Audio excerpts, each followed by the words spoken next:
आदाब अर्ज है। Reporters 21 current affair with Bilal नई खोज और अरमान साबिर व्लॉग्स के प्लेटफॉर्म से आपको खुशामदीद कहते हैं। तो जनाब, बड़ी ही खबर है, वो खबर जिसको हम तीनों पहले दिन से बता रहे थे और हमारे व्लॉग्स आप देखेंगे तो आपको मुतवातिर ये व्लॉग्स पता चल रहे थे कि हम मुसलसल इस बात की निशानदेही कर रहे थे कि बानी की जो एक्टिविटीज हुई हैं और उसके बाद जो डाउनफॉल बहादुराबाद को देखने में आया है या दीगर धड़ों को देखने में आया है, उसके बाद एक नूरा कश्ती का आगाज होना था।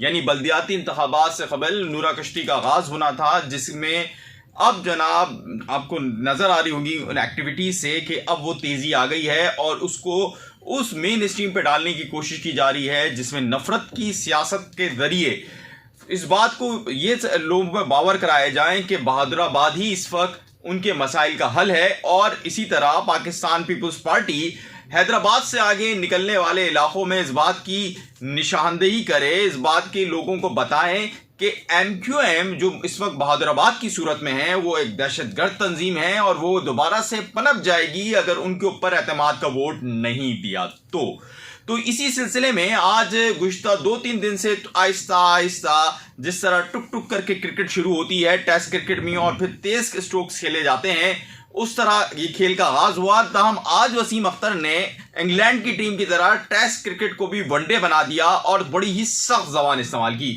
जिसके जवाब में शर्जील मेमन ने भी जो है पैंतरा बदला और उन्होंने भी बहुत सख्त बातें की। उन्होंने शदीद तरीन इल्जामात भी आयद किए। इन तमाम इल्जामात पे बात होगी, इस नूरा कश्ती पे बात होगी। मेरे साथ मौजूद हैं सीनियर सहाफ़ी बिलाल अहमद और अरमान साबिर, और कुछ मैं भी आपको चुटकुले और जुमले छोड़ता रहूंगा। बिलाल बताएं, वसीम अख्तर की इस प्रेस कॉन्फ्रेंस को आप कैसे देख रहे हैं, जो एक हमें लग रहा था कि ये ऐसी ही कोई प्रेस कॉन्फ्रेंस मुतवक्का भी है।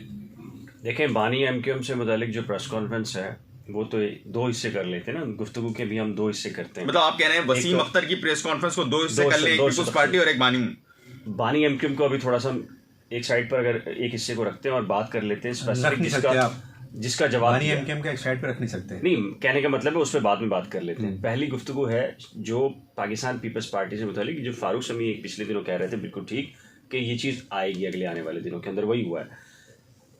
PTI, जमात इस्लामी और सारी पॉलिटिकल पार्टी कराची के अंदर जो स्ट्रीट क्राइम है उस पर बात कर रहे थे। नहीं कोई बात कर रहा था तो MQM नहीं कर रहे थे। MQM ने आज बात की, ठीक है, और उन्होंने कहा कि जी बहुत ज़्यादा स्ट्रीट क्राइम बढ़ गया है और पुलिस नाकाम हो गई है।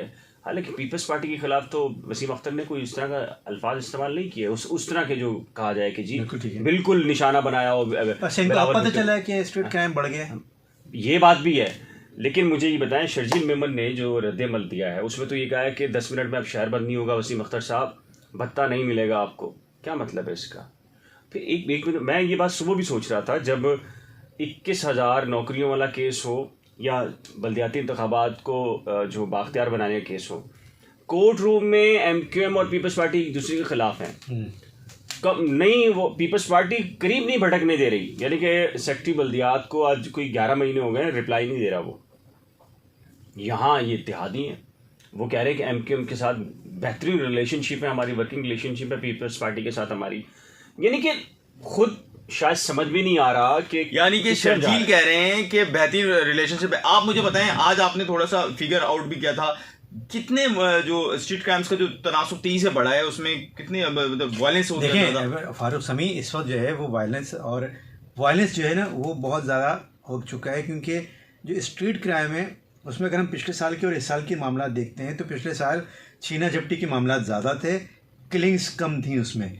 लेकिन इस साल जम करके देखें, पिछले साल 69 अफराद का जो मज़ामत करते हुए वो शहीद हो गए थे। लेकिन इस साल अगर हम देखते हैं तो अब तक 96 अफराद ऑफिशियली जिन्होंने ऑफिशियल फिगर्स दिए हैं, लेकिन वो भी दिसंबर के इब्तिदाई दिनों की हैं। अब तक जो है वो 105 से क्रॉस कर चुके हैं, 106 से क्रॉस कर चुके हैं। तो 106 अफराद जो है वो मज़ाहमत करते हुए रॉबर्ट्स के हाथों मारे जा चुके हैं। अच्छा, एक बात, ये जो बज़ाहिर हम तो देख रहे हैं कि एक मैसेज है, जिस तरह बानी के लोग